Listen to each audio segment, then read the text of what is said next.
Hello, ladies and gentlemen, and welcome back to the Steel City Sports Report, where we talk everything Steelers, Penguins, and Pirates. I am your host, Brady Vini. What is going on, ladies and gentlemen? Back here again on a frigid Thursday evening, but the Pittsburgh sports news is only heating up, leading the way. The Steelers' ongoing search for their next head coach. We have multiple updates on that search here this evening. We will talk about the Steelers yesterday having another in-person interview for their head coaching position. It is a candidate that I don't think too many Pittsburgh Steelers fans are overly fond of. There is another in-person interview on the docket tomorrow, but will those ultimately matter?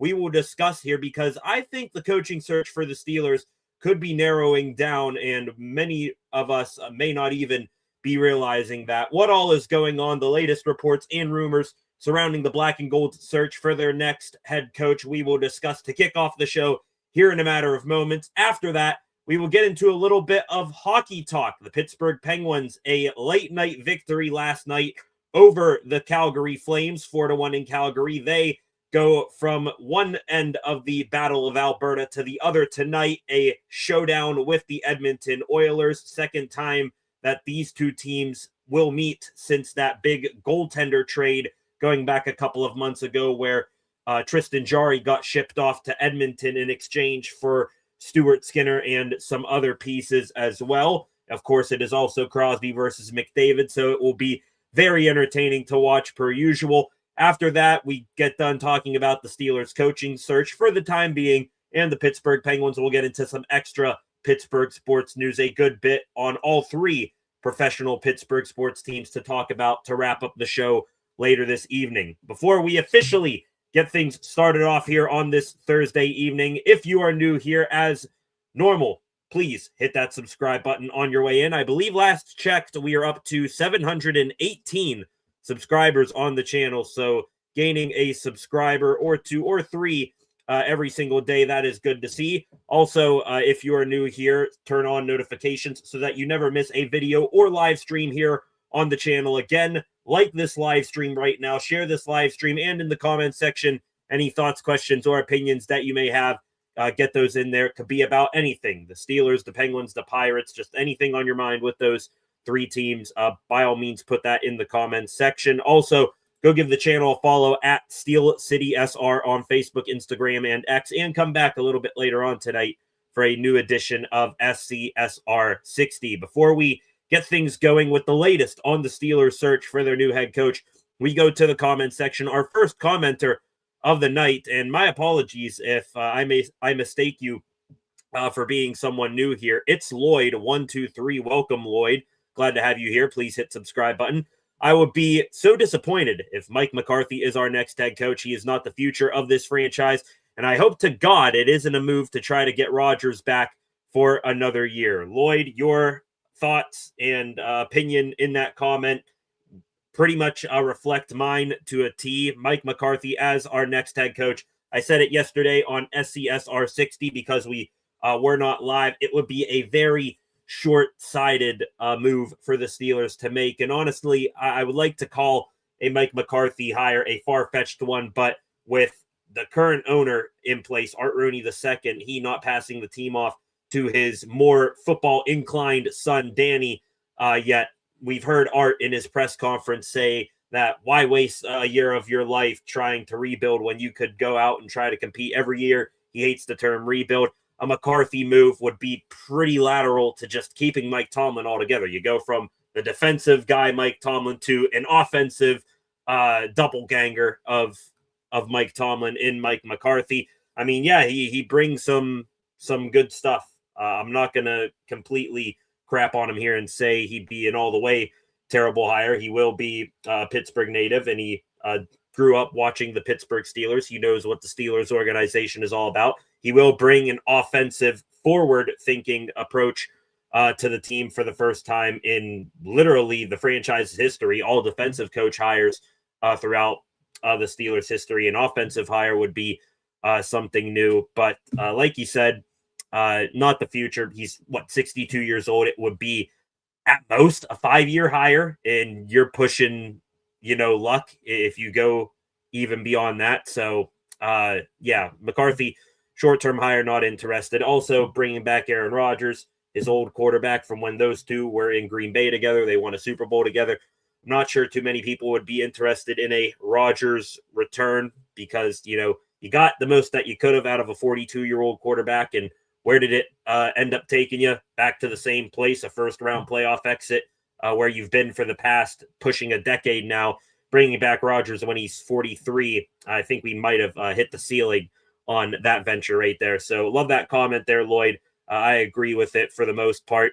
Also, you did bring up this breaking news literally as we were 5 minutes out, 10 minutes out, something like that from going live. Another name that has been linked to the Steelers, not all that significantly, is off the market for their head coaching position. Jesse Minter, the defensive coordinator, now former defensive coordinator of the LA Chargers, going back to his old stomping grounds, that being with the Baltimore Ravens. I believe was a coach with the Ravens from 2017 to 2020. You see it here, the official tweet from Ian Rappaport. That is breaking news. It is no sort of surprising breaking news. For the past few days now, it has been heavily rumored and reported that Minter was the favorite in Baltimore. He has turned down head coaching interviews elsewhere. I don't think he made it past an initial, virtual interview with the Steelers. So not too big of a loss here, or a candidate that the Steelers love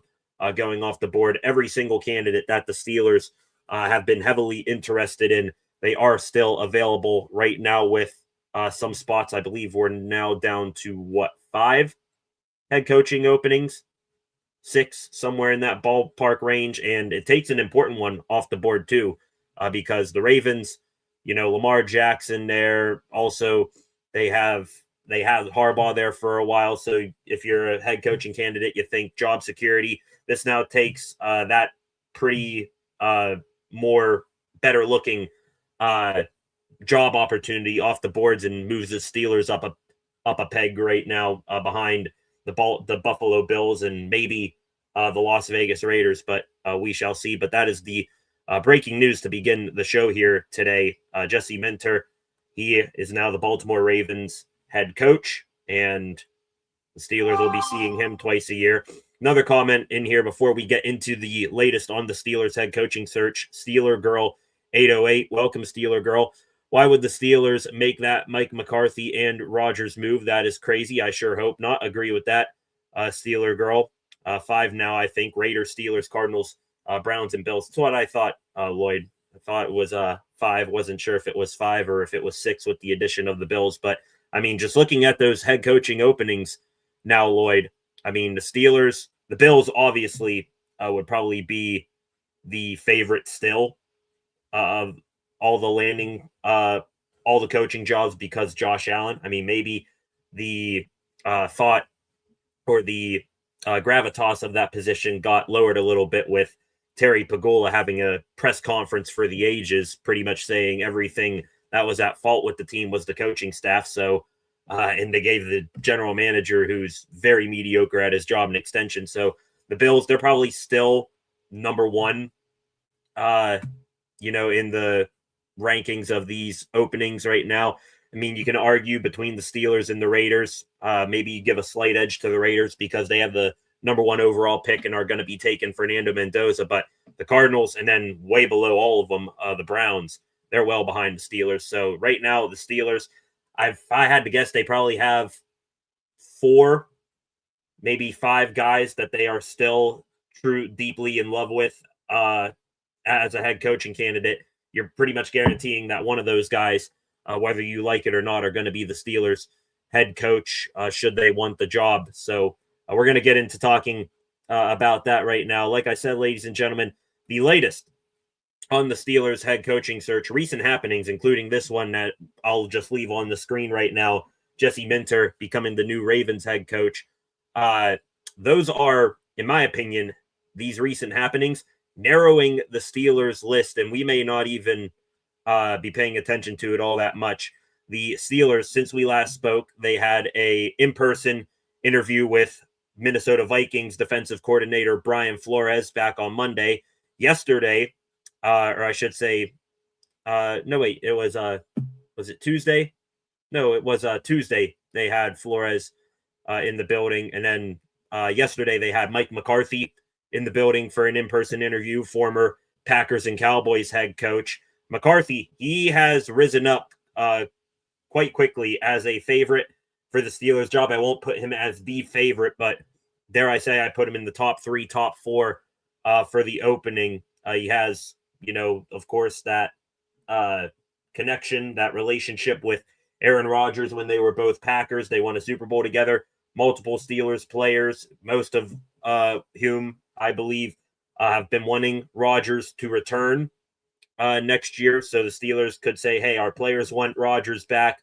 We want Rodgers back. McCarthy, he'd be our best shot at getting number 8 back in the building, as much as most of us probably do not want that to happen. Also, McCarthy has connections with Omar Khan and Andy Weidel dating back to when all 3 gentlemen were a member of the New Orleans Saints. I believe you're looking at the early 2000s when McCarthy was just breaking onto the coaching scene as an offensive coordinator. Khan and Weidel were front office personnel, but they did have relations back then in New Orleans. They weren't just, happenstance, never talked with one another in that organization. So McCarthy, his prior business work with Khan and Weidel, his past relationship with Aaron Rodgers, him being a Pittsburgh native, a lot of that points to him being a favorite for the next Steelers head coach.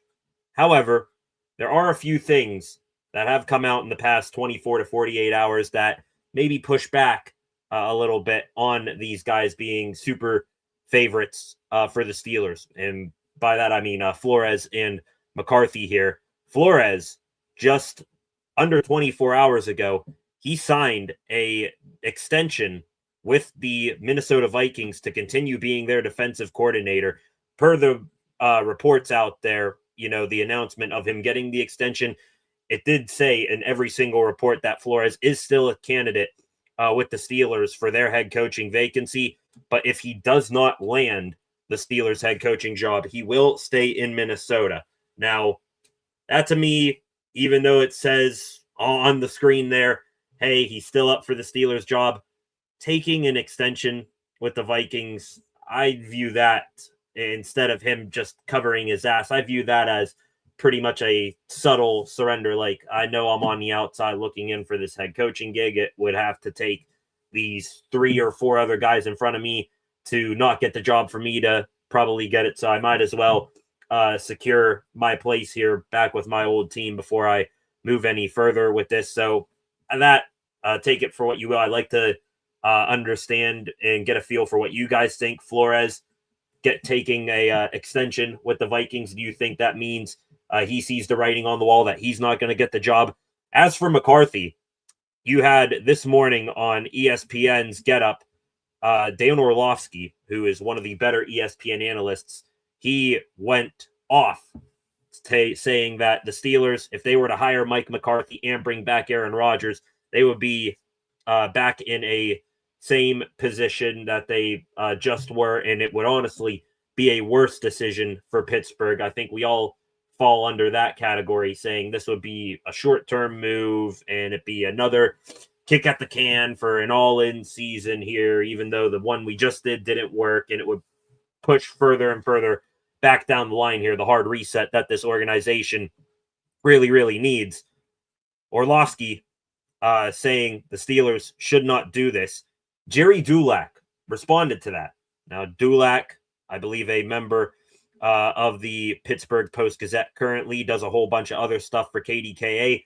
Most importantly, Jerry Dulac, he is tied at the hip with Steelers owner Art Rooney II. Basically, what Jay Glazer is to Mike Tomlin, as Glazer, he is buddy with Tomlin. That's what Dulac is with Steelers owner Art Rooney II. And Dulac caught wind of Orlovsky on ESPN this morning saying that the Steelers could not make a worse decision in hiring McCarthy and bringing in Rodgers. Dulac responded saying, I don't think that's in their plan, Dan. And that comment took off.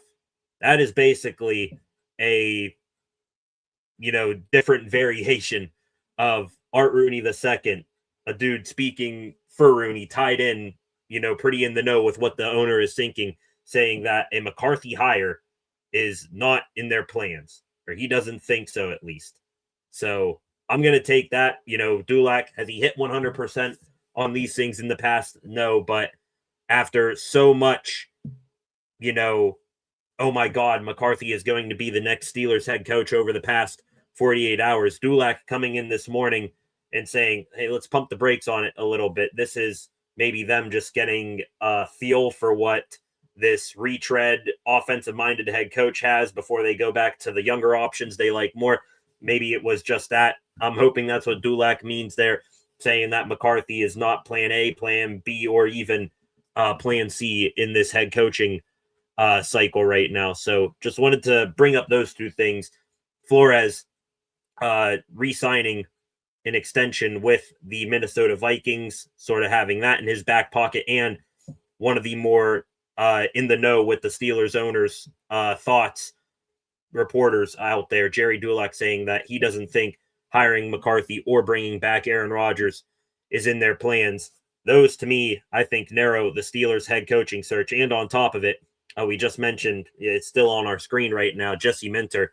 He at least got a virtual interview with the Steelers. He declined the Browns job yesterday or today, interviewed well with the Ravens. Now he's their head coach.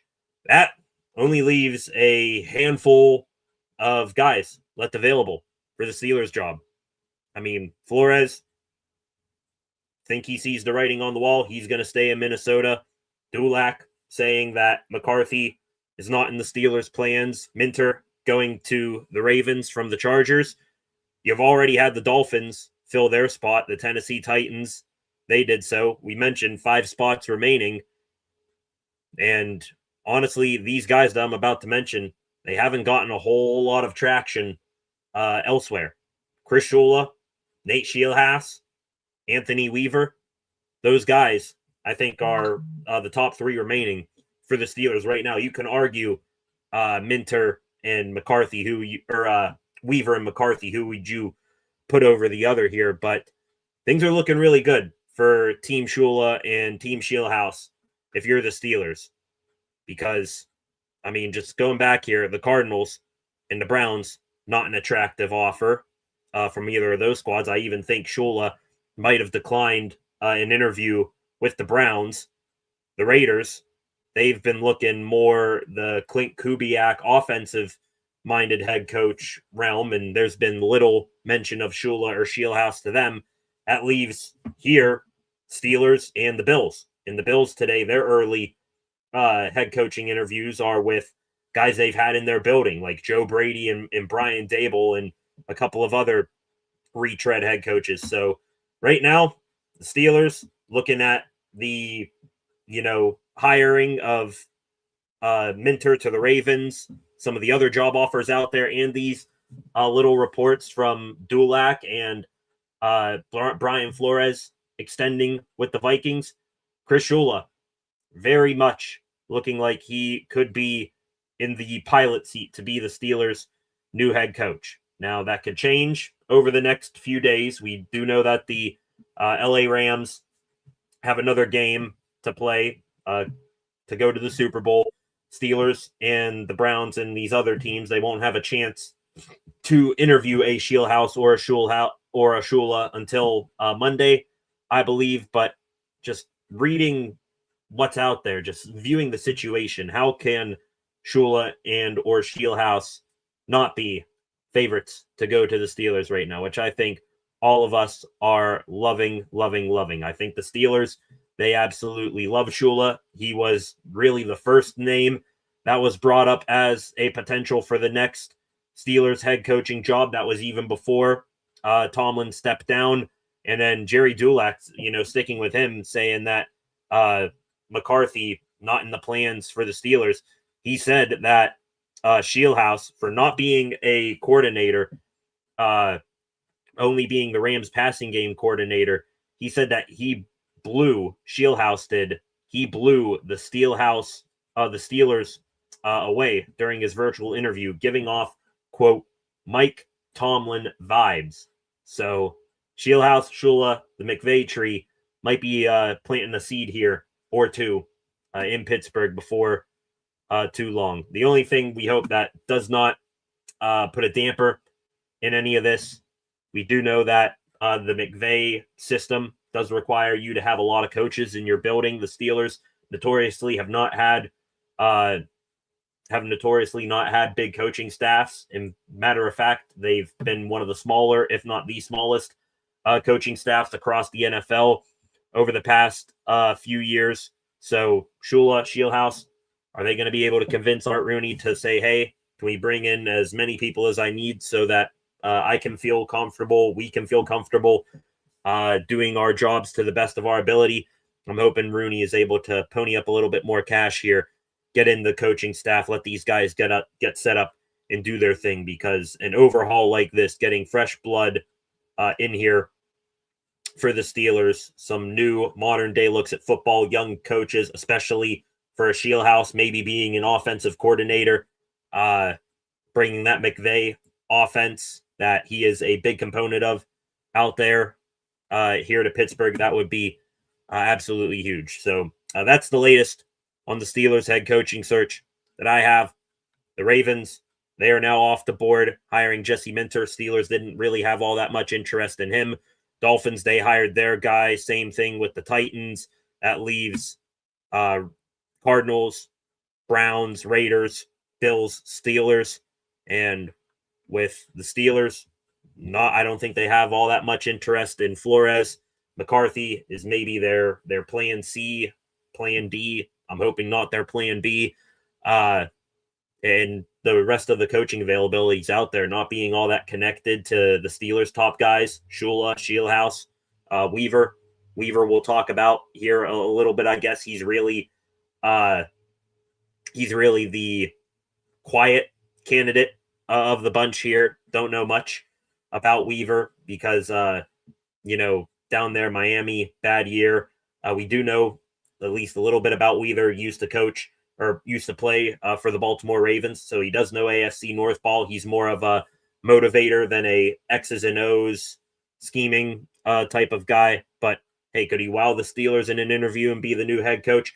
I won't put that past him here. But right now, everything going on right now, that by my read, the Steelers, they're going to have their pick of Shula or Weaver or Shieldhouse, whichever one of those guys wants the job more, whichever guy the Steelers want more. It's going to set up really, really nice right now, in my mind, for the Steelers and their head coaching search. 21 of you in here right now. Welcome to the live stream. The latest in the Steelers head coaching update. Things looking good. Looking like it could be a Shula, Shieldhouse tandem here in Pittsburgh. That would be the ideal outcome. The only thing that could derail this, with things seemingly setting up perfect for the Steelers, if they were to go the short-sighted route and go with a McCarthy, which, I mean, maybe the right guy years and years ago, but certainly the wrong guy for this era of Steelers football. Back to your comments here, you guys getting in comments during that update on the Steelers HC search. Get any other thoughts? Who you think should be the Steelers head coach? Who do you want to be the head coach? What do you think is going to happen in the coming days? Get those in the comments section. Steeler girl again here. Do you think the Bills are interested in the Rams coaches too? Have not seen much from what little I've seen in the Bills and their early candidates for the head coaching position. They seemingly have either gone offensive coach route, which only Shieldhouse would fit that. They've wanted guys they viewed guys, I think, who have had experience with their organization or head coaching experience in the past. That's where you get guys like Joe Brady, their current offensive coordinator, and Brian Dable, who developed Josh Allen. Those guys come to mind as the top candidates early on here for the Bills. Things could change. Again, they are behind the 8 ball here by about a week right now. So the Steelers, these other teams, they have a bit of a leg up on them. But Haven't heard anything yet on them being super interested in a Shula or a Shieldhouse right now. My dad in here, hire Chris Shula and start the Will Howard era. Chris Shula, him bringing him over here, sort of that guy who's been under the McVay tree the longest out there in LA. I think he is ready to lead a team out there. He's done a whole lot with not a whole lot out there with that personnel on the Rams defense. Shieldhouse, though, that is where I really take intrigue. If you were to get Shula and a Shieldhouse for an offensive coordinator on top of it, if you want your best shot at Will Howard, who Steelers fans love, developing into something, Shieldhouse would be the guy to get him, get Howard in that system. Let Shieldhouse do his thing. Flacco in here. Welcome, Flacco. Just saying hello. Keep the negativity over here. Going back to ghost mode. It's all right, Flacco. You don't need to be silent here. For some reason, the comment section here is frozen. Let me do a real quick refresh here. Back here in 1 second.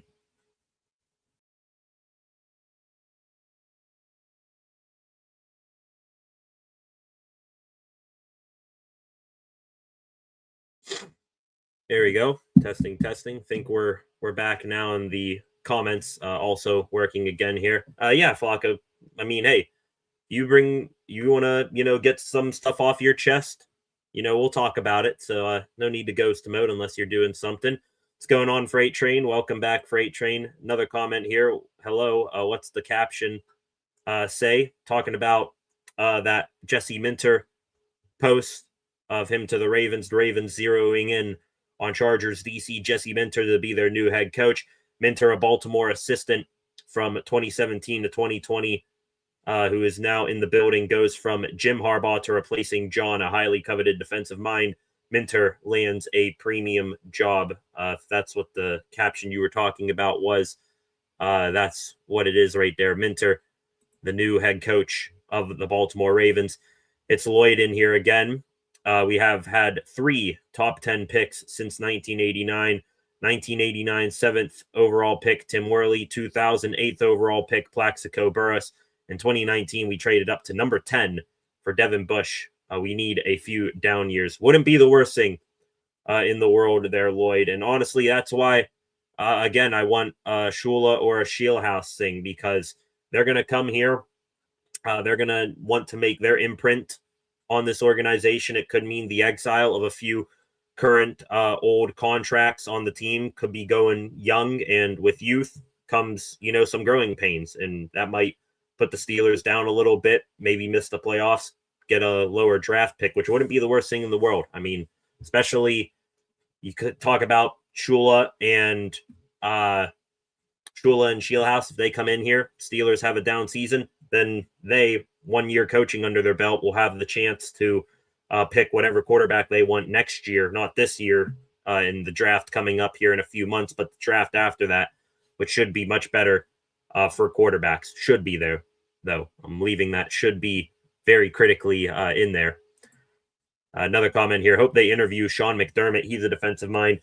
I put McDermott. I mean, I would like McDermott more than McCarthy, because he did have some better playoff success up there in Buffalo than what we've seen here recently. And yeah, he did have Josh Allen, but we do remember he did win with Tyrod Taylor as well, McDermott. I would like him a tiny bit better than McCarthy, because I think he got, besides Josh Allen, a short end of the stick on the roster up there in Buffalo, and he seems to be a, more modern day head coach. But still, McDermott, defensive mind, had less than stellar playoff success for having a absolutely outstanding quarterback.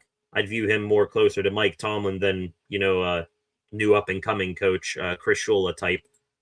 We've only had a further 3 picks in the top 14, Broderick Jones, Big Ben, Leon Searcy in 1992. Yeah, the Steelers' drafts haven't been all that hot recently, but the thing is, that goes along with all of these draft picks and stuff you're bringing up there, Lloyd.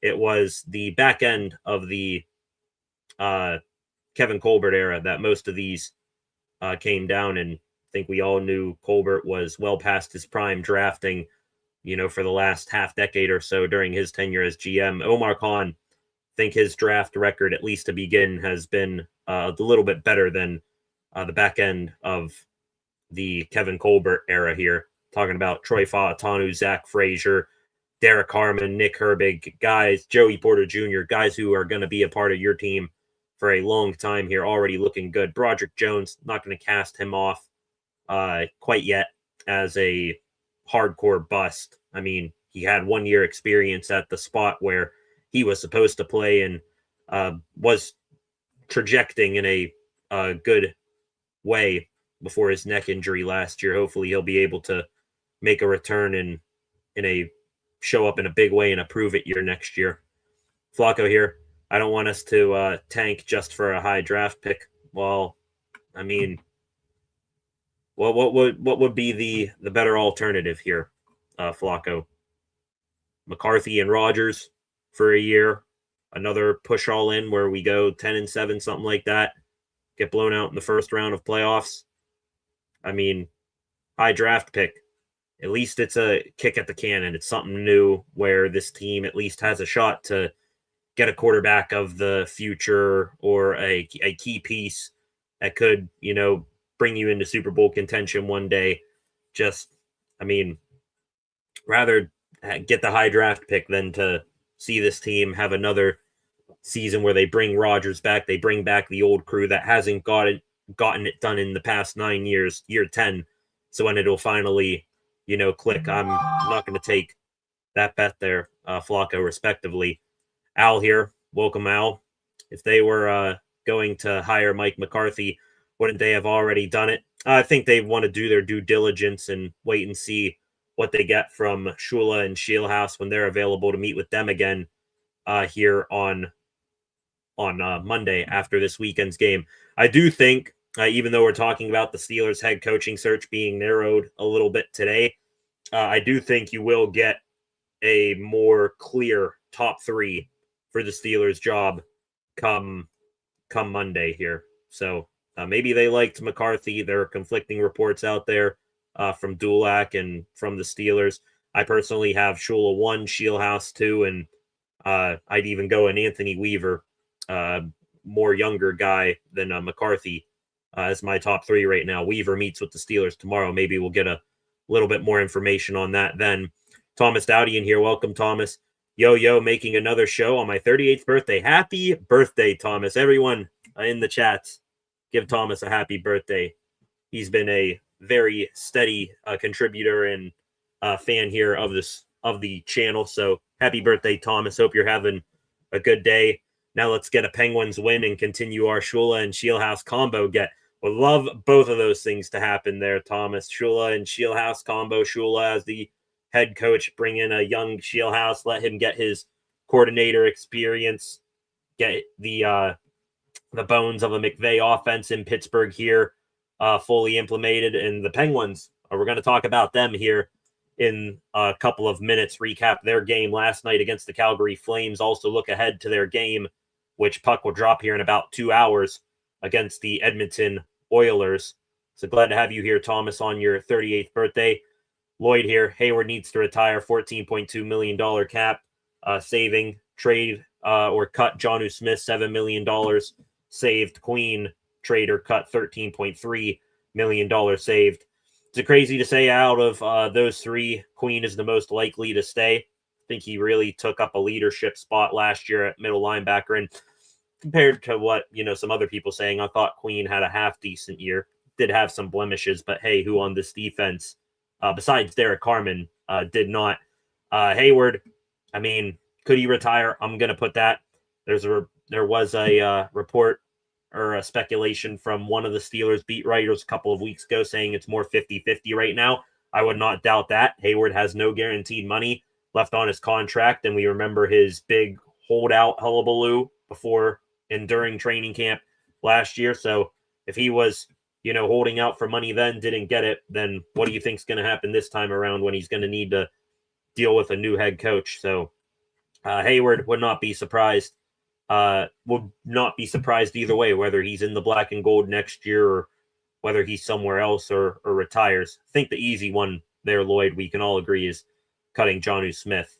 Just an absolute travesty of a season from him. Had such hope for him when he was added to the Jalen Ramsey, Minkah Fitzpatrick trade, and then he came here and didn't do a fraction of what he did 2 years ago with the Miami Dolphins. So he's an easy cut. I think you just go with roll with Pat Freiermuth and Darnell Washington. Hopefully Freiermuth stays and becomes a more important person in the new offense. Whichever new offense comes in here with the Steelers, just roll with Muth and Washington as your two tight ends next year. Would you want a Vance Joseph as DC? Would not mind Vance Joseph. Now, head coach, I'm glad you put DC there. Head coach, I think Joseph, he's one of those guys, outstanding as a coordinator, terrible as a head coach type guys. I would like Vance Joseph, but at the end of the day, it's going to be up to whoever the new head coach is. If it's Shula, then I wouldn't be surprised if you see an assistant from the Rams come and be the DC, or maybe you bring back an old guy like a Raheem Morris. He was a defensive coordinator for the Rams, and then he, helped bring up Chris Shula in that defense. Could he now be working for the apprentice now? That would be an ideal candidate for me, though. Lloyd in here again. Welcome, Lloyd. Wan'Dale Robinson is a free agent as your slot go line in the first round. O-line in the first round. Got to mention some guys here. I haven't done too much work on the offensive line draft. Pranon does ring a bell. There's also, some Miami guys as well for the offensive line. Offensive line, first round. You went offensive line with your top, or how do I want to say this? You went offensive line over the last two drafts. Of your 4 top picks in your last 2 drafts, your first and second round picks in the last 2 drafts, well, other than last year, you went offensive line. You took Broderick Jones in the first round. You took Faatanu first round, Frazier second round. Mason McCormick has developed nicely as a 5th rounder. I mean, would it be the worst thing in the world to go offensive line? No, because you got Isaac Seumalo as a pending free agent, and Jones is going to be entering into a laying duck season. But I would much rather like to address a more pressing issue like wide receiver. I think still, and it would take a hell of a lot for me to move off this stance. Wide receiver, number one problem to fix in the draft. And that's even with, you bringing up signing like a Wan'Dale Robinson. That's even if you sign a free agent. I'm still going wide receiver in the first round, because you sign someone in free agency like a Robinson or something, that's going to be a short-term WR2 fix. DK Metcalf had a below-average season with spurts of $30 million potential last year, but he more profiles as a high-end number 2. If there's a number 1 available, if it's Carnell Tate, if it's a Tyson from Arizona State, KC Conception, Denzel Boston from Washington, if it's one of those guys in the first round that could profile as a number 1, I'm going to fill that hole that has been plaguing this team in this roster for the past 2 years before I do anything else below it. First property investment in here. Welcome. First property, like he says, of the 20 of you in here right now, smash that like button on your way in. Going to finish catching up on your comments here right now. Flacco, I'm just saying we have a trillion draft picks to move up, plus we have a lot of trade bait for future drafts. Well, I mean, having a ton of draft capital ain't the worst thing in the world. And I mean, the Steelers right now, I mean, let's just say this was a half decent quarterback class. They still are picking, up in the 20s. And yeah, they got draft capital, but a team like the Browns with 2 first-round picks, they could outbid you if they wanted to move up in the first round here. So the Steelers, I mean, next year, especially, the higher the draft pick, the better, in my opinion. And the more draft picks you have, it means more shots you have at, finding that diamond in the rough, finding your quarterback of the future, finding your defensive stalwart for the next, 8 to 10 years. I want as many draft picks as I can right now because this team's much closer to the bottom than it would be then, going back to the Super Bowl here. That in here, I do fall in this category. Everyone brings up talking about next quarterback draft class. Just have that feeling. We have one in Howard. Give him a shot. Give him his shot. One thing, someone brought up McDermott earlier. One thing that could intrigue me about McDermott, he would give Will Howard his shot because we've heard from John Gruden and a ton of other people may not have the arm or the freak athleticism, but Howard profiles as a Josh Allen build. You bring in a guy like McDermott, or even if you just, have a head coach in general, I know they'll view Howard as not their pick, but dude who is 6'4", 230 pounds, has the perfect profile, stature-wise for a quarterback. And by the way, he went to Ohio State, won a national championship. He wins. Google him. Stealing a Kirk Cignetti saying there. I think Howard would be a bit intriguing to whatever head coach comes in here next. Go in here, seeing what other comments here. Have heard this story before. I'm sure you guys in the comments section will get a kick out of it. The Will Howard draft. We were here in this room. I was reacting to Will Howard getting selected by the Steelers. Out on the prowl here with the new head coach, Lake Shula or Nate Scheelhaus, only 2 or 3 players on each side of the ball. I would keep. I mean, definitely you're keeping young guys like Herbig, Porter, Peyton Wilson, Derek Harmon, Keanu Benton. Those guys are staying. It's more of the old guys that were under the tutelage and influence of Mike Tomlin for the last, 4 or 5 years. Those are the guys at risk of moving on the most. Talking about your TJ Watts, your Cam Haywards of the world. Jalen Ramsey, he was a big Tomlin guy when he got brought here. He could be on the move. That's also, contract related stuff as well. Rodgers, offensively, some other guys. But we'll see who the new head coach wants and who wants to stay here for the new head coach. It's got to be a two-way street for guys to stay here next year in Pittsburgh. Flacco here, priority wide receiver. We already got a quarterback in Will. I'd much rather see what we got in Will Howard and draft a quarterback draft a wide receiver than to draft anything else, including a quarterback, and still have that hole at wide receiver. Would love to build the nest around the egg here rather than, have the egg hatched and have no nest around it being, a solid receiving core and offensive line, stuff like that. Last comment here from Al for a tiny bit. We'll get into the hockey here in one moment. Talk about the Pittsburgh Penguins, who Thomas is a big fan of. Would maybe try to get Richardson from Indy and keep Howard. Let them battle it out for starter. Also, maybe keep Rudolph for backup. Did hear some people over the past few days bring up Anthony Richardson, freak athletic guy who really hasn't played all that much quarterback from the Colts. Could I be interested in it?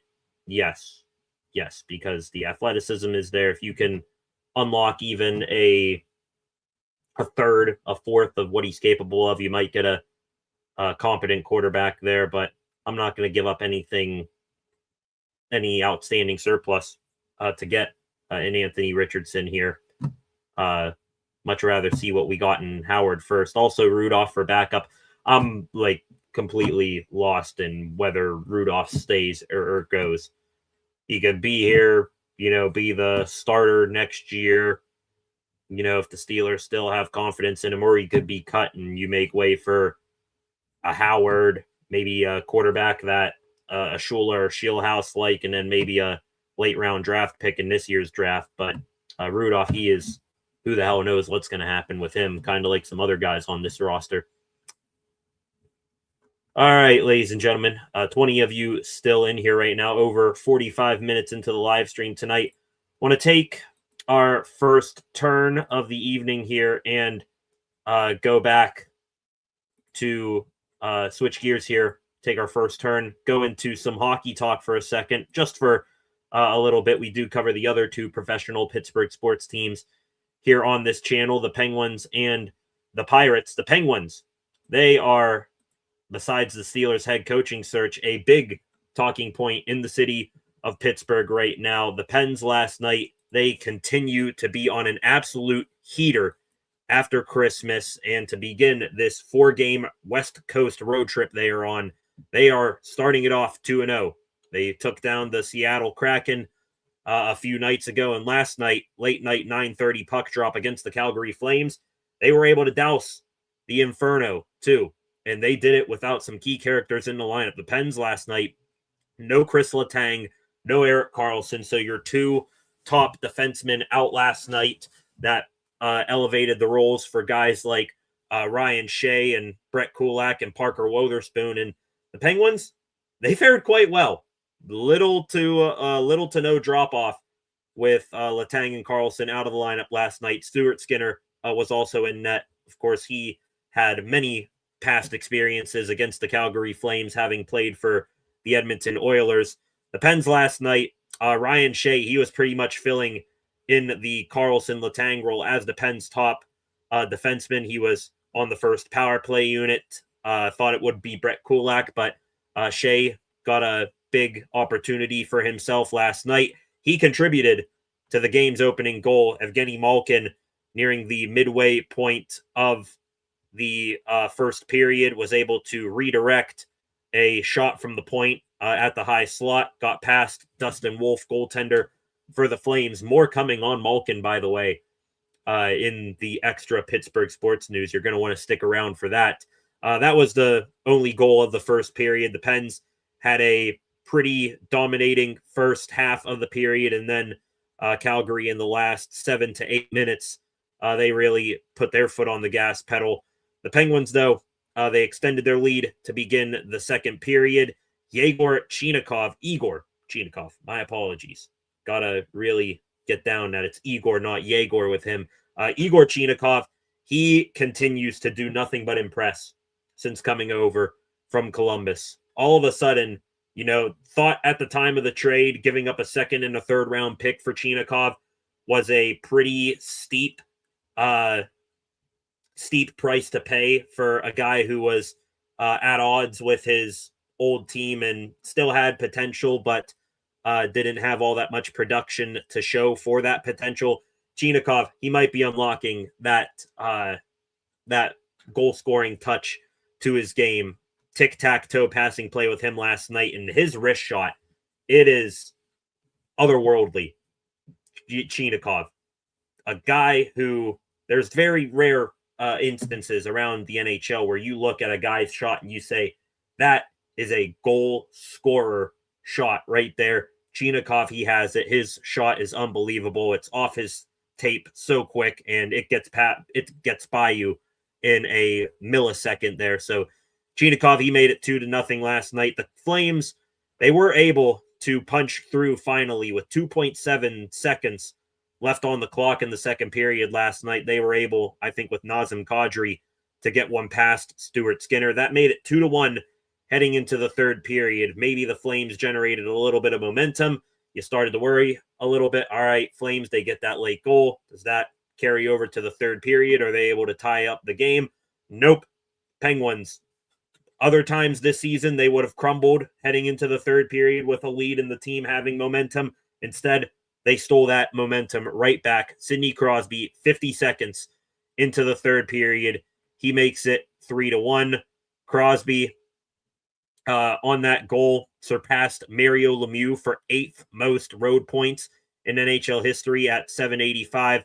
So Sid right now just continues at age 38 to be on an absolute tear. I mean, we may not see another season as great for a 38-year-old as what Crosby is putting up right now. That first line also continues to play well together. Raquel, Rust, and Crosby.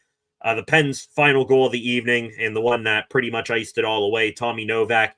He on a 2-on-1 got to show off his skill set with a nifty backhanded goal. The final score you see there on your screen, 4-1. Not a super highly offensive showing, but the Penguins there, 4 goals on 25 shots. They made the most of their opportunities, and they made the most of their opportunities recently to climb further and further back into the hunt for the Metropolitan Division title. Yesterday, the Penguins, they get the 2 points against the Calgary Flames. The Philadelphia Flyers, they lost in overtime to the Utah Mammoth. They blew a 3-0 lead in that game, did Philly. And then the New York Islanders and Washington Capitals, they both lost their games. The Caps falling to the Vancouver Canucks 4-3. The Kraken beating the Islanders 4-1. With how those games played out, those division rivals of the Penguins, the Pens, they now sit alone, second place in the Metropolitan Division, 59 points, sitting in second right now. They have the tiebreaker as well over the Islanders and pretty much all other teams below them in the standings. 59 points for the Pens, for a team that was thought to, roster-wise be a team that would be a bottom feeder, be rebuilding in the tank for the number 1 overall pick, Gavin McKenna. Instead, we are sitting here approaching the back end of January where teams at this time of year, they either prove, hey, we're a playoff team, we can go into the postseason, make some noise, or hey, we're going to pack it in, go for a top draft pick.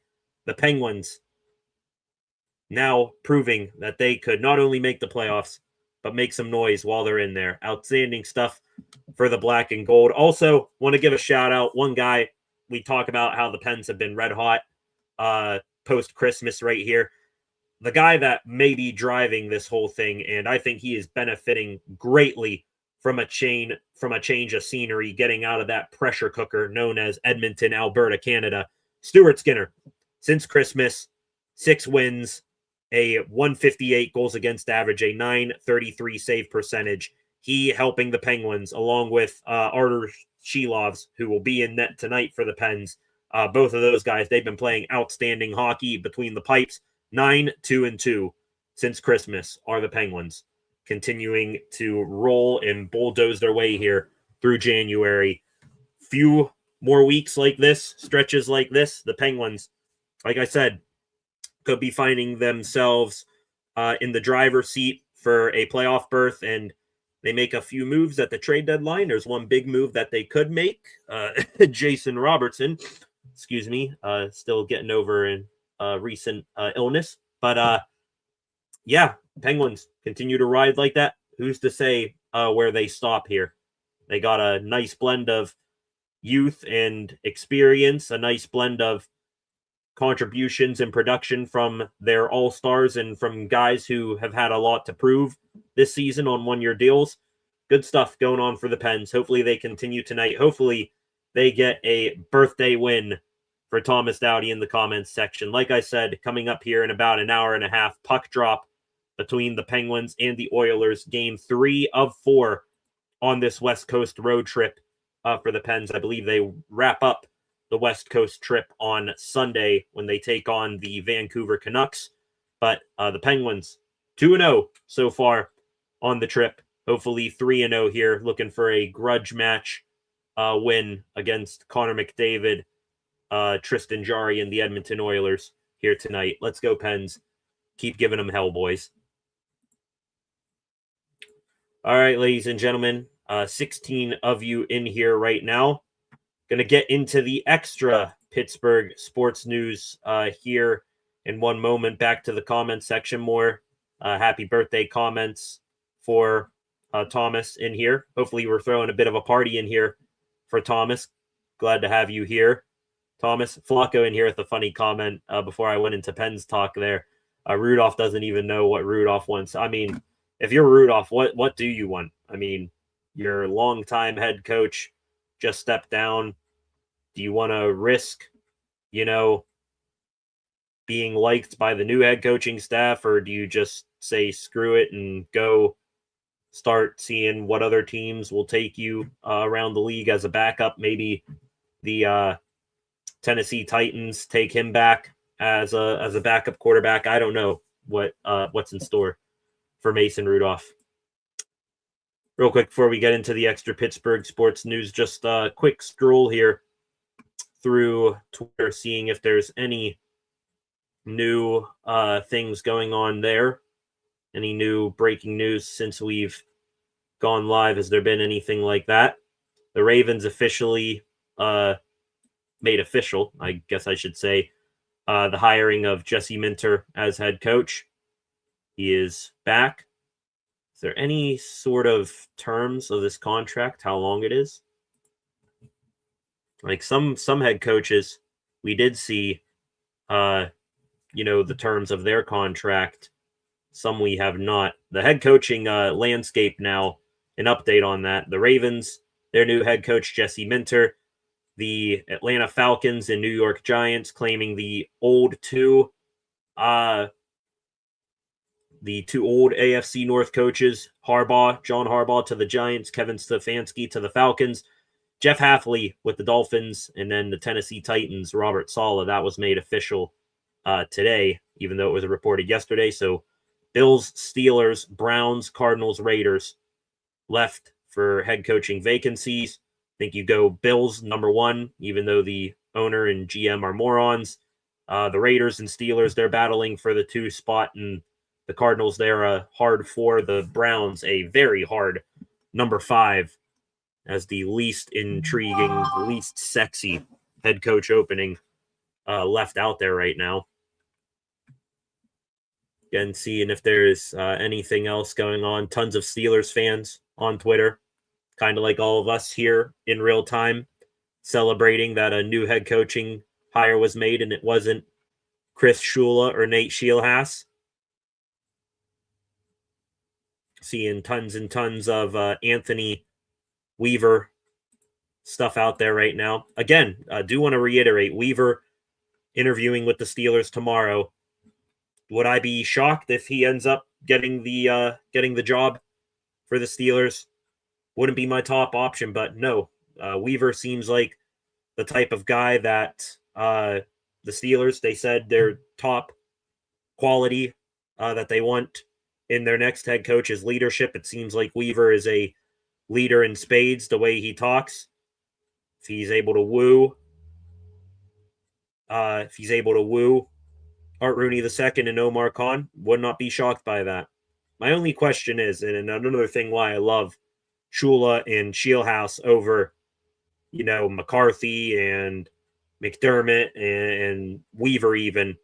Weaver, he'd be my number 3, but I just have so much more fascination and interest in seeing a coaching staff built by Shula and Scheelhaas than a more unknown type of guy with Weaver and McCarthy. So Shula, Scheelhaas, you're guaranteed to be getting that McVay offense.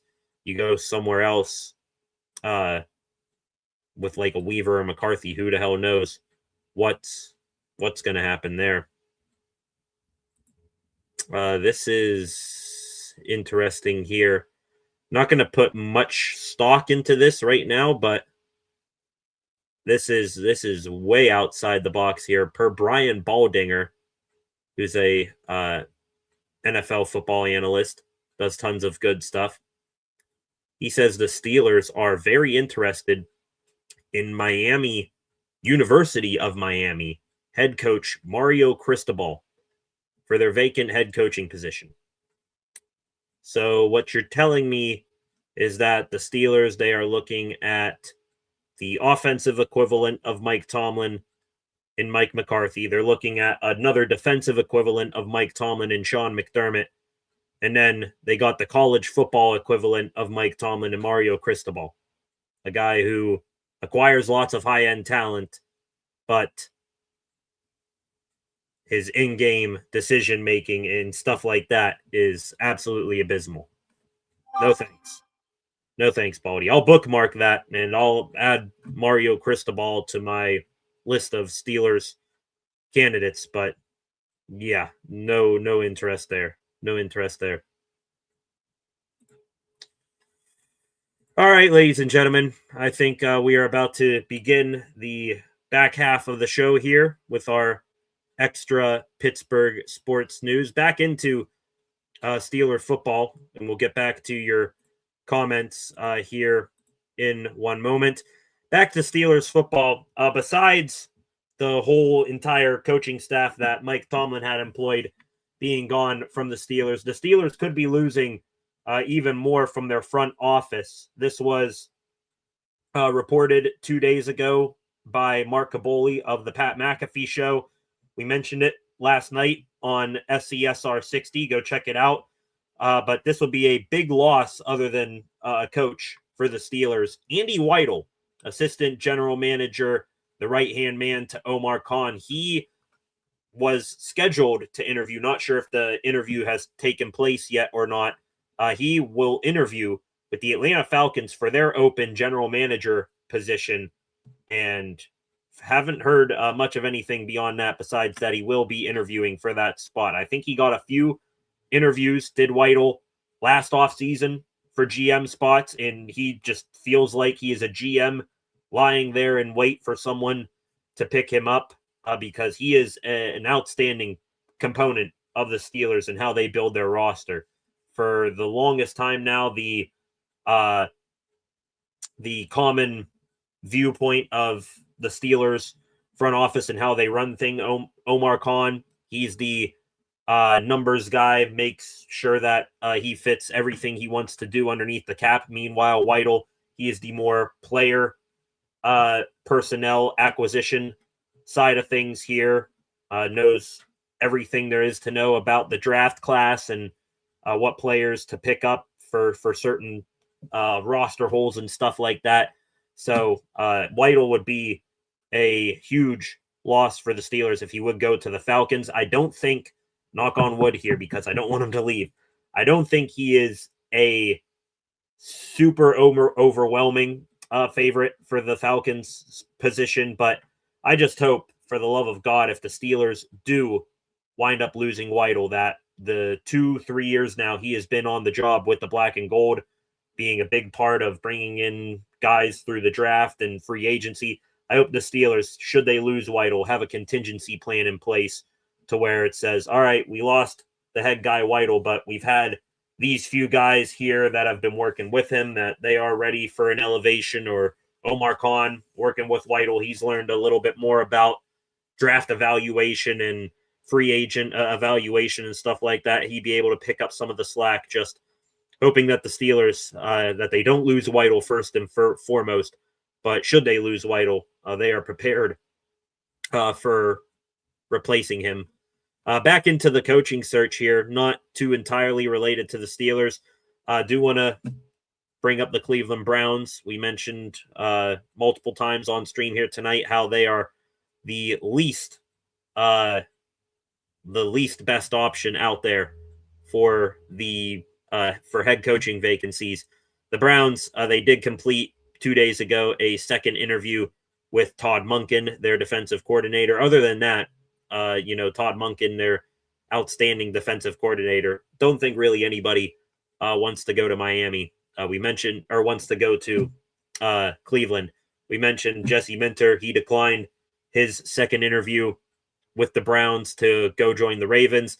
Also declining an interview with the Browns, Mike McDaniel, former Miami Dolphins head coach. He 2 days ago declined a spot to declined to get a second interview with the Browns, and instead, less than 24 hours later, signed with the LA Chargers to be their offensive coordinator, moving out there to be closer to family, from what I understand, and also, learn under Jim Harbaugh and only focus on one side of the ball. But McDaniel, Mike McDaniel, he is now out with the LA Chargers, took an OC job rather than be the head coach of Hellhole Cleveland.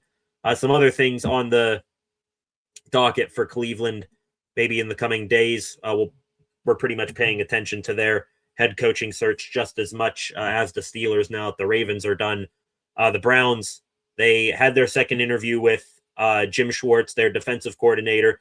They will have a second interview with Jacksonville Jaguars offensive coordinator Grant Udinski tomorrow, and also Nate Scheelhaase. He is still of interest on the Browns. So Scheelhaase, I think he is the most threatening, or the Browns, they're at the most threatening right now to steal Scheelhaase away from us if we try to get Shula and Scheelhaase. So that is the latest there for the Browns. Also, the Browns, they need one more Rooney Rule interview. So maybe that's where Anthony Weaver or someone like that, or Raheem Morris, comes in. We shall see. The Titans also, mentioning the Tennessee Titans, they hired Robert Saleh. I guess we'll keep track of former Steelers offensive coordinator. He will be former, most likely, Arthur Smith. He did not land a head coaching gig with the Tennessee Titans. He was in candidacy for that. Also, there was a brief bit there where he was interested in the Arizona Cardinals head coaching job. The Cardinals had some interest in him. Turns out Smith might be looking for an OC job again. He, with Cliff Kingsbury, Brian Dable, Adam Stenovich, and Bobby Slowick are among options to be offensive coordinator with Robert Saleh and Cam Ward down there in Tennessee. That's the latest on OCAS. Back to Mike Tomlin here. Been a little bit of news surrounding Mike Tomlin over the past, week and a half now since he stepped down. He's in more of a dad role.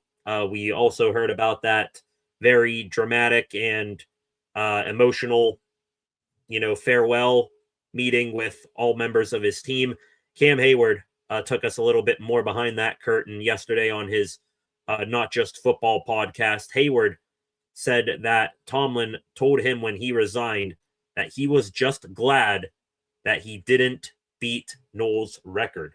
So Mike Tomlin came up one win short of tying Chuck Noll for all-time wins as Steelers head coach, 2 away from breaking it. Tomlin, a little bit of respect for those who came before him, saying he's glad he didn't beat Noel's record before stepping down. Back into a few other loose end things that are relating to the Steelers right now. This person on Twitter, Nick Court, shout out to him here. I'm not going to take these as solidified here, but I'm going to take them for some idea of what we could expect in the draft. He finalized the compensatory picks for each and every single team heading into this year's draft. According to his projections, the Steelers will receive compensatory picks for Dan Moore, Justin Fields, Russell Wilson, and Dante Jackson, who all left via free agency last offseason. Dan Moore Jr., him getting a massive payday from the Tennessee Titans and playing all year long down there, will fetch the Steelers a third-round compensatory pick. Justin Fields played a good bit of the first half of the season for the New York Jets before being benched, but with the contract he earned, Fields will fetch the Steelers a fourth.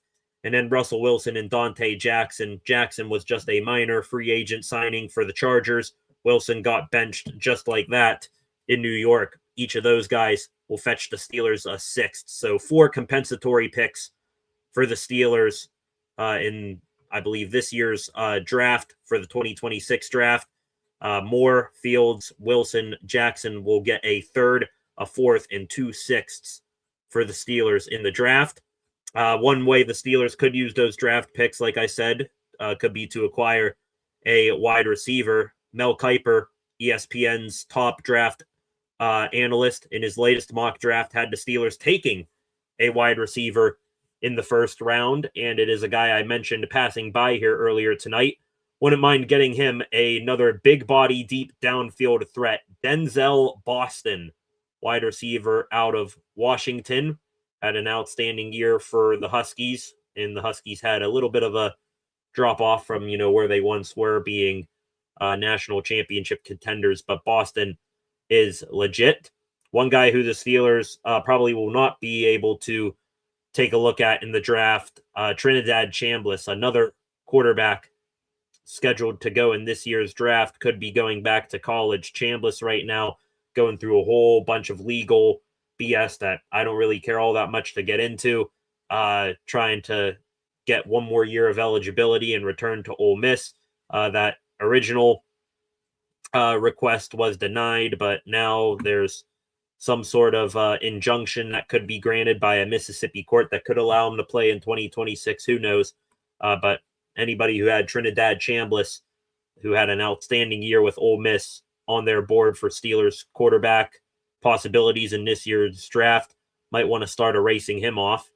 If the Steelers do not go the Denzel Boston route or the wide receiver route in general, even though they should, one guy who they could go after in free agency, Brandon Ayuk, just in yesterday from 49ers general manager John Lynch. He said it is safe to say that wide receiver Brandon Ayuk will not be back in San Francisco. His time as a 49er is done. That whole hullabaloo that we went through 2 years ago, is Ayuk going to the Steelers? They have a contract and a trade in place. It's up to the 49ers to agree with it. Then Ayuk went to the office of John Lynch and said, all right, I'll stay. Now, 2 years later, injury and diva-like actions, Ayuk going to be cut from the 49ers. They are cutting their losses. But hey, Ayuk could be a Steeler after all. Fortunately, though, they'll avoid the headaches of paying him multi-million dollars, and they'll just be able to get him for, a fraction of what he would be making on the contract extension he signed. Last few things related to the Pittsburgh Steelers here in this one. No TJ Watt in the Pro Bowl games. Watt is not going to participate in those games due to injury. Still dealing with the lung thing that he valiantly fought through to end the season there, understandably. Also, Pro Bowl game's a joke, so not really that big of a loss for him. Linebacker Devin Lloyd of the Jacksonville Jaguars will fill in for TJ Watt. Also, finalists for NFL awards this year were announced. TJ Watt always used to be in Defensive Player of the Year finals, but this year he is not. Not even a single Steeler is among the finalists for the NFL awards this year. Of course, there would be no Steeler for MVP, Coach of the Year, Assistant of the Year, Offensive Player of the Year, stuff like that. There is one argument that could be made that a Steeler could have been in one of these categories. I go to Defensive Rookie of the Year. I thought Derek Harmon, he missed a few games with injury, but his value to the team was damn near second to none. I thought he deserved to be a finalist over, Nick Amenwari and Abdul Carter, those types of guys. So Harmon just missing out on Defensive Rookie of the Year, but hey, more motivation for him heading into next season. In the last few things here relating to the Steelers today, they signed defensive end Javari Ritzy to a reserve future contract. They also lost one of their defensive ends, DeMarvin Leal, 2022 third-round pick from the infamous Kenny Pickett draft class. He signed a reserve future contract with the New York Giants. So DeMarvin Leal era in Pittsburgh officially comes to an end. And the last thing here today, Robert Kraft, New England Patriots owner, this is more national NFL news right here. He said that an 18-game regular season, 2 preseason games, and an international game for each and every team is among the NFL priorities for the upcoming collective bargaining agreement. So could be getting more football, 18-game regular season, 2 bye weeks, all of that could be coming down the pipe before we know it. Wrapping up the extra Pittsburgh sports news here with some Penguins and Pirates talk. The Penguins told you we'd be coming back with some Evgeny Malkin talk. Josh Yohe of The Athletic came out with a article 2 days ago. He talked about a potential trade that the Penguins could make. Also spoke on Evgeny Malkin as well. Yohe, who has been on top of all of this, says that Evgeny Malkin does indeed have full intentions of remaining a Pittsburgh Penguin after this season. Yohe said Malkin is willing to take a pay cut from his annual $6.1 million salary. He doesn't have any interest in playing for any other franchise, and the plan for Malkin and his representatives to meet with general manager Kyle Dubas during the Olympic break is still scheduled to go down. Malkin, his stance has not changed. He'd be willing to sign a 1-year extension. Yoey says that maybe seeing how Gino has performed so far this season, looking like he's having a ton of fun out there, looks like Gino could be changing the minds of the Pens. Maybe they were a little hesitant before on giving Malkin an extension. Right now, I think it is an absolute no-brainer. Keep 71 in the black and gold. Get that 1-year contract extension done over the Olympic break here in a few weeks. More in that story from Josh Yoey, the trade he mentioned. He was the first to report of the Penguins' interest in outstanding left winger of the Dallas Stars, Jason Robertson. Robertson leading all wingers in goals this year across the NHL. Yoey on that says the Penguins absolutely love Jason Robertson. They aren't alone, of course. He'll be in extreme demand if the Stars make him available. Keeping Robertson is going to be extremely difficult. Robertson, the way he is producing, he is going to want to make some serious dough among the top names in the NHL with his contract in the last year of his deal. The Stars, just right now, with what they got currently on their books, have little to no shot of retaining him. But the Penguins, they have the salary cap space. They have the draft capital to facilitate a trade. I put them most likely, or in the top 3 of teams likely to acquire Jason Robertson, should they choose to go down that path. More on general manager Kyle Dubas and Evgeny Malkin as well. This here is from someone inside Sportsnet Pittsburgh speaking with Kyle Dubas. Evgeny Malkin has transitioned to winger. No longer a center right now. Was dealing with an upper body injury, so that doesn't fare well being a center and taking faceoffs and all that. But Gino right now at wing. Dubas says that Malkin is doing pretty well right now, adapting to that role. The Penguins still prefer Malkin to being a center, but it's worked well so far. Dubas also saying they broke up the big fellas line of Malkin, Mantha, and Brazeau, but Braz and Mantha, not being natural centers, have forced some of the lineup switches where you've seen Ben Kindle with the 2 big guys, Tommy Novak with Malkin and the other Russian Chinikov. Speaking of, more on Kyle Dubas, could be looking to stay active in the trade market besides maybe going after Jason Robertson. Dubas, he was at the Bell Center on Tuesday night to watch the Montreal Canadiens versus Minnesota Wild. Also, Dubas then is set to attend, a Colorado Avalanche game in the next couple of weeks per a Hockey Insider. So Dubas maybe looking at some of these other teams, seeing what young talent he can poach from them, because he is looking, not for veterans to add. He is still looking young guys that maybe are getting the short end of the stick where they currently are. One guy who was just acquired via trade by Kyle Dubas is now with the Pens, Ilya Solovyov. Got to get used to pronouncing his last name like that. Solovyov, he did join the Penguins yesterday in Calgary, was wearing number 7, was not in the lineup last night. We'll see if he's able to crack into the Pens lineup sooner rather than later, but joined the Pens yesterday. We'll see maybe if he gets a shot in the lineup tonight, or if he'll have to wait till maybe Vancouver on Sunday.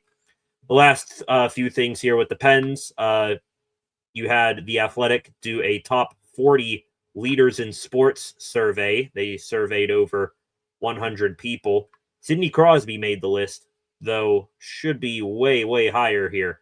Crosby came in 19th on the top 40 leaders list in professional sports.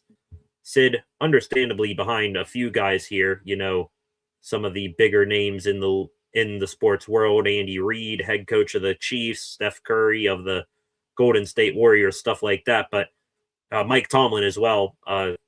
Sid also behind Tomlin and Patrick Mahomes, but Sid really behind, Jalen Hurts? Is he really behind, some of these other NBA guys here?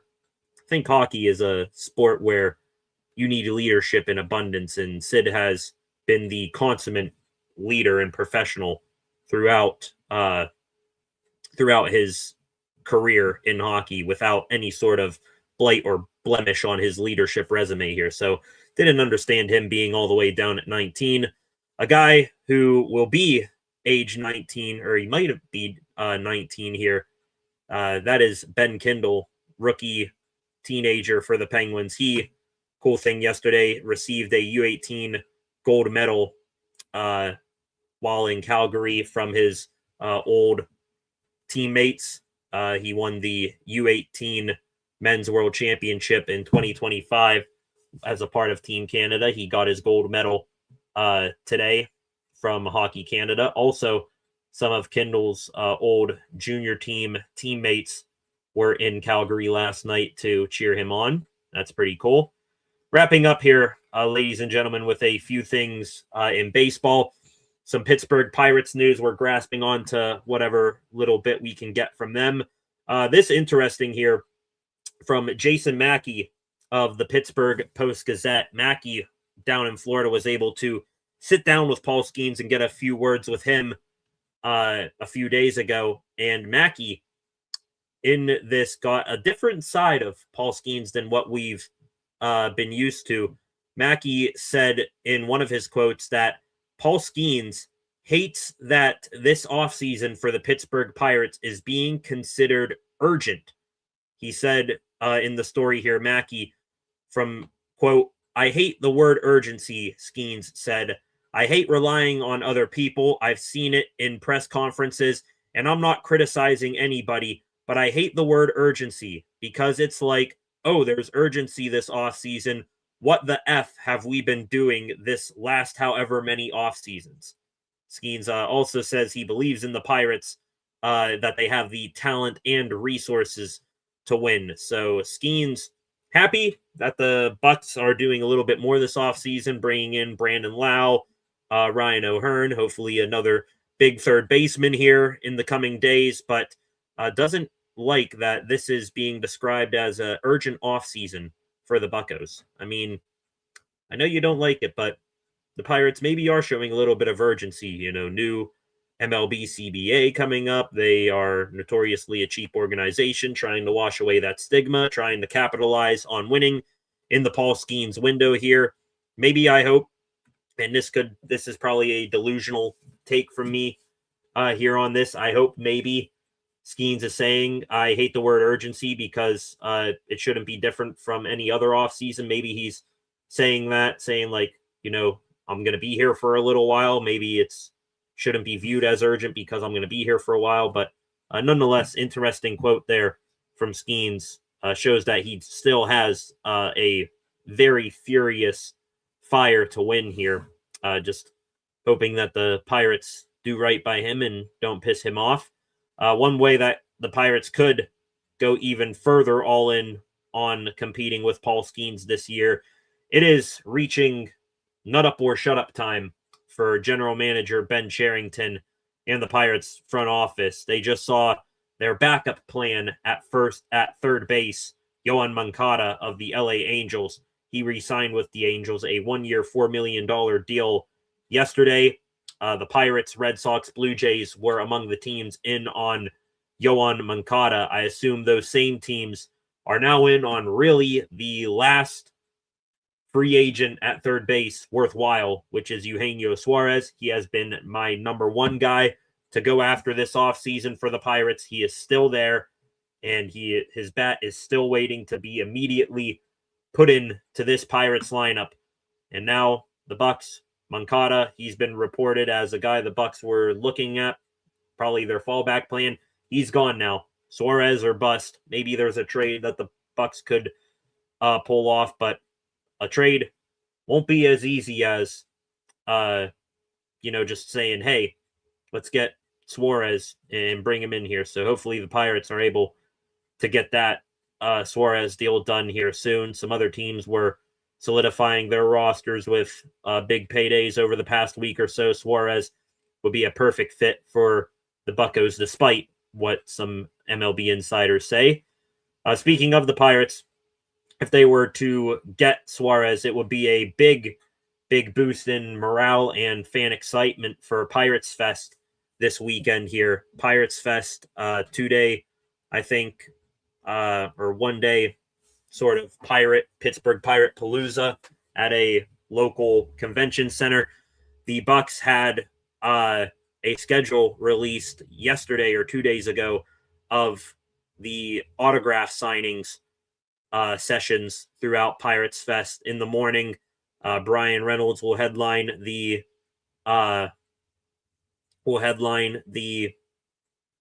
autograph festivities on day one. Also interviewing day one, Braxton Ashcraft, Joey Bart, O'Neal Cruz, Brandon Lau, new Pirate, Jake Mangum, new Pirate. So that's a good day one. Day two, though, Spencer Horwitz, Dennis Santana, day one, or day two, Jared Jones will also sign stuff there. New Bucko, Gregory Soto, Jared Triolo, and another new Bucko, Ryan O'Hearn. Those guys will autograph on day two as the headliners. Not featured at Pirates Fest this year: Paul Skeens, Bubba Chandler, Connor Griffin, Esmeralyn Valdez. Those guys, notable players and prospects for the Bucks, will not be at Pirates Fest. We now know why. Paul Skeens, he will be at a Cy Young Writers Dinner as he officially receives his Cy Young Award. Bubba Chandler, apparently this is going to take him away from Pirates Fest. He is a first-time home buyer, so I guess he's moving into a new house. And Connor Griffin is on his honeymoon. Not sure about Esmeralyn Valdez, but those, I guess, valid reasons to miss Pirates Fest if you're those gentlemen. Speaking of Connor Griffin, congratulations, unsurprisingly, number one prospect by Baseball America. There are two prospect rankings to follow out there if you're a baseball fan. There's MLB Pipeline and there's Baseball America. Both MLB Pipeline and Baseball America now have Griffin as the consensus number one prospect in all of baseball. And the Pirates, they weren't done there. Baseball America, on their top 100 list, they had 4 Pirates, including Griffin, in their top 40. Bubba Chandler, who's going to graduate from prospect status here soon enough, he came in at number 15. Edward Florentino, who had a tremendous rise as a teenage outfield prospect for the Bucks last year, he is number 28. And Seth Hernandez, who was drafted in the first round by the Bucks last year, he is number 38. So the Buccos doing something right, at least acquiring high-profile prospects. They got 4 guys in the top 40, according to Baseball America. Some of those guys, by the way, Bubba Chandler, notably here, is who I'm referring to, changing their numbers today. You had 1, 2, 3, 4, 5, 6, 7 Pirates change their jersey numbers today. Some of which I like, some of which I could, Braxton Ashcraft, he is changing from number 67 to number 35. Kids everywhere in Pittsburgh cry because number 67 is now not being worn by a player. Ashcraft to number 35, taking over Colin Holderman's old number. Got some stench to wash off of that number, but thought he would have been better for the number Bubba Chandler transition to. Chandler going from 57 to 36. See, if I would have maybe swapped those two. As a matter of fact, I actually kind of liked Bubba Chandler wearing number 57, but he's now 36. I thought Ashcraft would have looked absolutely sick in 36. This one we've known for a little while now. Nick Gonzalez paying homage to Dave Parker, relinquishing the number 39, transitioning to number 3. Jared Jones, he's maybe the biggest name on here, changing up his number, going from number 37 to number 17. I actually like that for Jones. Think he wore 17 coming up through the minor leagues. Though he does, like Ashcraft, have a ton of stench to wash off that number, that being old manager Derek Shelton's number. Endy Rodriguez, I believe, for the third year in a row, or second year in a row, is changing his number. He's going from number 5 to number 13. That feels like a decent number for him. Evan Sisk will relinquish David Bednar's old number 51 and go to 48. And Manuel Valdez goes from 48 to 47. So some numbers changes I'm cool with. Some little bit of time hopefully will make those look right, but we'll see. Last few things here relating to the Pirates today, wrapping up today's sports news. Andrew McCutchen, bit of a cryptic tweet from him yesterday. He right now, according to multiple social media reports, waiting on a phone call for the Pirates or some team in general to pick him up. Throw this most recent tweet from him on the pile of signs he wants to continue playing baseball and will probably want to do it here in Pittsburgh, posting this Bible verse, Jeremiah 29, verse 11 and 12. For I know the plans I have for you, declares the Lord, plans to prosper you and not to harm you, plans to give you hope and a future. Then you will call on me and come and pray to me, and I will listen to you. Amen. That from Kutch. So guess he's putting his baseball future in the good Lord's hands. Hopefully the Pirates will be able to bring him back here, getting Eugenio Suarez, who I desperately want, and then throwing on McCutchen on top of it to be a guy that, you know, you put out there in advantage spots. That would be an A-plus offseason if you are the Pittsburgh Pirates. Speaking of offseason moves, this one made yesterday, the Bucks division rival in the Milwaukee Brewers just got a little bit worse, at least in the short term. They traded two pitchers, their ace right-hander, Freddie Peralta, and one of their better back end of the rotation, high-end relievers, Tobias Myers, trading both of those guys to the New York Mets. But the Brewers did get back a solid return in this deal. They got back the number 30 prospect in Major League Baseball. I believe the top prospect, or one of the top prospects for the New York Mets, shortstop Jet Williams, and also right-handed pitcher Brandon Sprout, who is the Mets' number 5 overall prospect. So the Brewers dropping their ace helps the Bucks in the short term, but they got two outstanding prospects in return that could help the big league club this year for Milwaukee. On to another division rival of the Bucks, the St. Louis Cardinals. They hired Yadier Molina, longtime catcher, to a front office position. So Molina back working against the Buccos. This not related to the Pirates or the National League Central, but we'll make note of it because the Pirates were once upon a time in on this outfielder. Center fielder from the Chicago White Sox, Luis Robert Jr., finally traded out of Chi-Town. He goes to the Mets for infielder Luis Angel Acuna and right-handed pitching prospect Truman Pauly. And the last few things here on the day for the Bucks, they released Alika Williams, who was on their roster for a little while now. Williams spent all of 2025 in Indianapolis. His time in Pittsburgh is done. And also the Chicago Cubs, they, breaking news while we were live here tonight, signed outfielder from the Houston Astros, Chaz McCormick, to a minor league deal. Would not be surprised if that minor league deal turns into a major league deal sooner rather than later in spring training. That is a nice little buy low.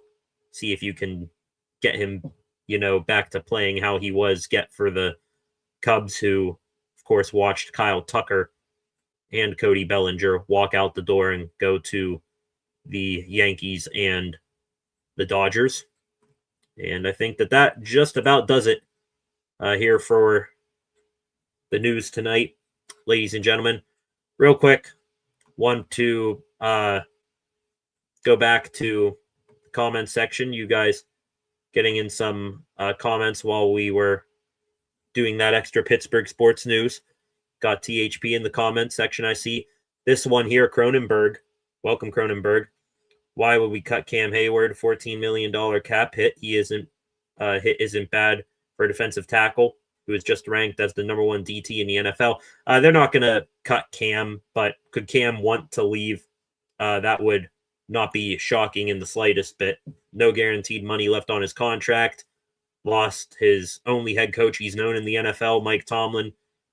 Could he want to go out on top, not wait for his game to fall off again? That could be a mindset thing from him.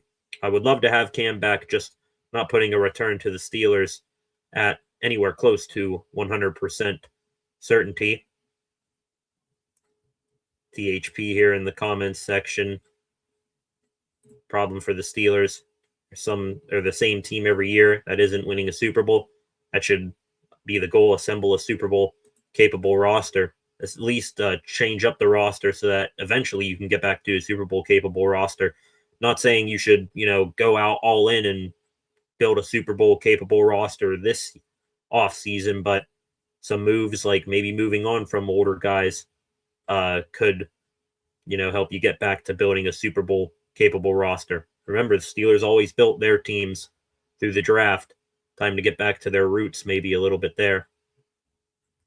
Owl on the prowl here with a pretty crazy comment. Truly missed the old USSR hockey. There was something out today, I believe, from the Russian Hockey Federation, their international hockey representation. They basically said it's BS that Russia isn't in the Olympics. I kind of agree, at least from a hockey competition standpoint.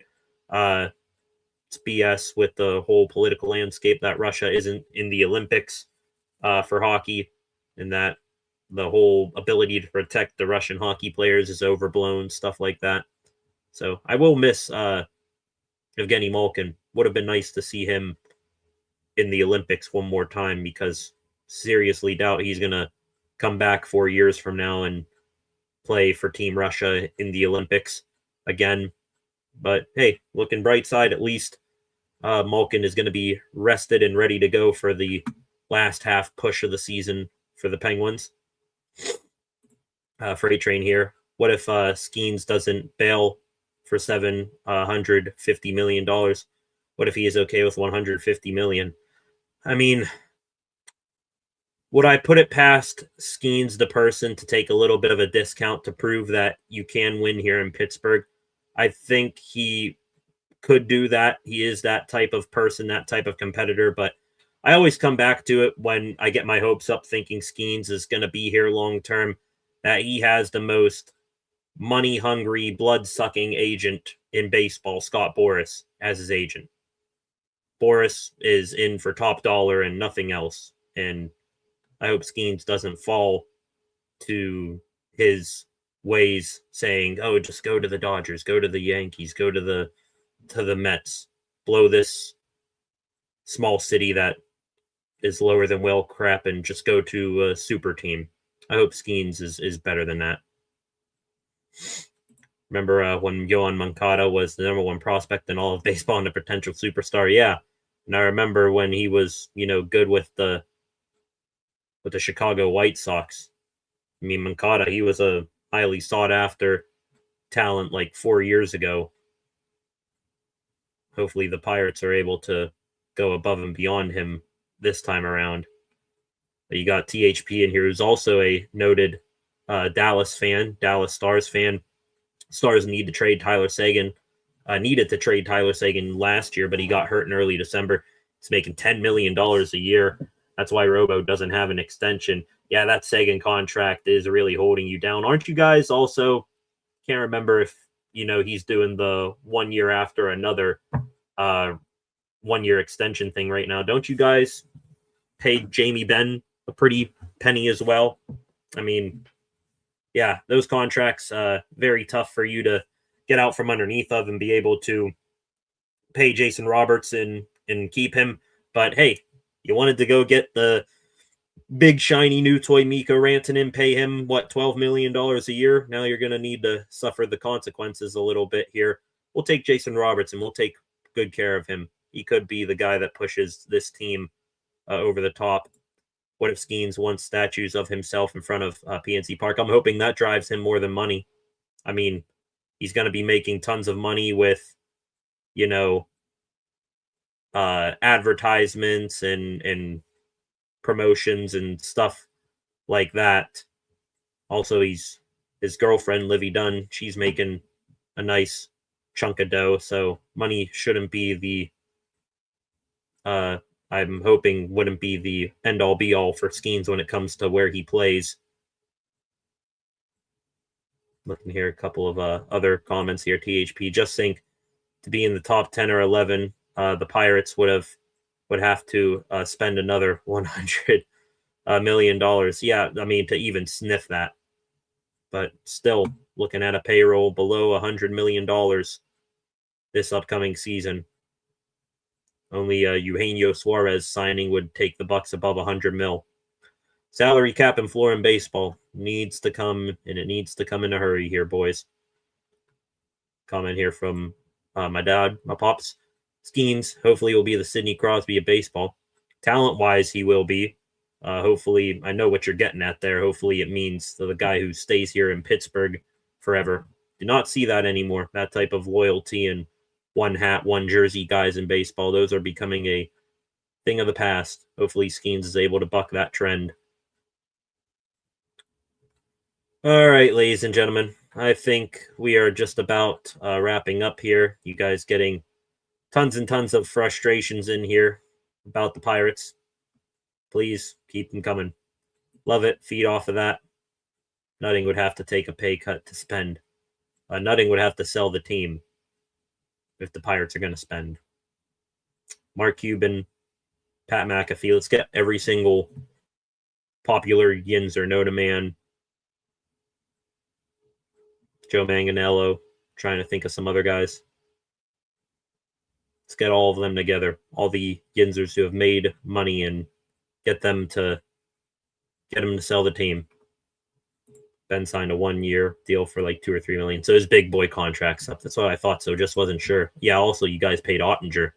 He's getting paid what, $8-9 million, something like that. He's taking, say, $50 million a season from the team as a profit and reinvesting it. Maybe Nutting shocks the world and trashes that money and spends eventually. Yeah, I'm not holding my breath there for A-Train. Not holding my breath one bit. It's about legacy here in Pittsburgh. Yep, I'm hoping legacy drives an Uber competitor like Skeens instead of being the latest sellout like Kyle Tucker and just going and joining one of the big market teams that these teams here have absolutely no shot of competing with. Cuban tried to buy the MLB years ago. MLB owners wouldn't let him in. I don't even think Cuban had all that much interest in. I think when approached about that, he said, if I could stand out on the sidewalk of Pittsburgh and get pelted with rotten tomatoes and garbage for 8 hours a day or something like that was his quote. He said for $50 million a year or something, $25 million a year, yeah, I'd do it. That's pretty much what Bob Nutting's doing right now. We dream together on here. We all dream of better days where the MLB is actually a fair sport and the Pirates are competitive again. And they actually pay players and they have legacy players like their last legacy player, which was Andrew McCutchen. Here's the dreaming that those days are not that far off. I think that's going to wrap it up here tonight, ladies and gentlemen. Shout out Magic, who's stopped in here at the end tonight. I think that's going to wrap it up on stream for over an hour and 45 minutes tonight. This was fun. Appreciate you all stopping by. One more live stream for the week, unless some massive breaking news goes down. That will be tomorrow at 5:30. An announcement tomorrow on stream, ladies and gentlemen. We have an announcement tomorrow for what's going to be going on the stream here for the next few weeks. That announcement, again, will then be reiterated on Monday, but you want to hear about it first come, first serve tomorrow. Come on back tomorrow. There will be an announcement about what's coming down the line for the channel here in the coming weeks. So stop on back here tomorrow night. We'll have more to talk about tomorrow night. We'll be talking about the Penguins game, which puck will drop here in about 45 minutes with the Edmonton Oilers. We'll talk about the Steelers and anything we hear on Anthony Weaver and him stopping in to visit the Steelers in person for a head coaching interview tomorrow, and anything else relating to the Steelers, Penguins, or Pirates. Last few words here. Freight train owners in baseball worth under $2 billion. Yet they still pay out money like crazy, at least the Dodgers and the Mets there. Feel better about the Buccos this year. Would feel a lot better if they get a Eugenio Suarez. Would feel 10 times better if they were to do a smart thing and buy out the, arbitration years of Paul Skeens or Connor Griffin. Get those guys under lock and key here for a little bit past beyond their free agency openings there. So hopefully here's to better days ahead for the Bucks. Same thing with the Penguins and the Steelers. I want to thank you all for stopping by. On your way out, please hit that subscribe button, turn on notifications so that you never miss a thing here on the channel. Again, we are up to 719 subscribers here on the channel. So we gained one new subscriber here this evening. That was Lloyd, who stopped by earlier. Appreciate you, Lloyd, if you're still here, for coming in, subscribing to the channel. Appreciate your comments as well.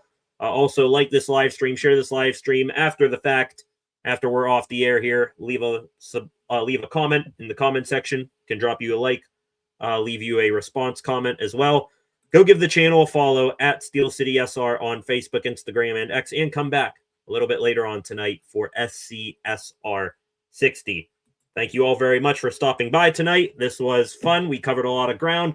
We'll cover a lot more tomorrow. What the Pens do tonight against the Oilers, what the Steelers and the latest stuff around them and their head coaching search, and anything else going on in Pittsburgh professional sports. So come on back tomorrow night. We'll cover all that. Announcement again about what's going to go down with the channel tomorrow night as well. You're all good for your comments. Appreciate the kind words. I'm the same way, Freight Train. I understand.